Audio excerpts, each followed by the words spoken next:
Hello everyone, thank you for clicking this video, and today I will show you how to add TikTok sounds on video with CapCut new update November 2022. So the first open the CapCut app, then click new project, then add pictures or video. I will choose the last project, then I will delete the sound because I want to change it to the TikTok sound. After that, click audio, then click sounds. You have to sign in with TikTok.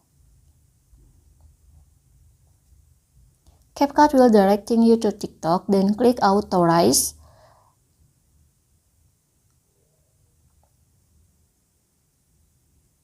You will automatically sign in to TikTok, and the sound from TikTok is showing here. TikTok original sounds will showing here. You can click on it, then click plus, so the TikTok sound can use on your video like this. So this is how to add TikTok sounds on video with CapCut new update November 2022. If you think this content is helpful for you, please click thanks below. I will really appreciate that. Thank you for watching. Don't forget to like, comment, and subscribe.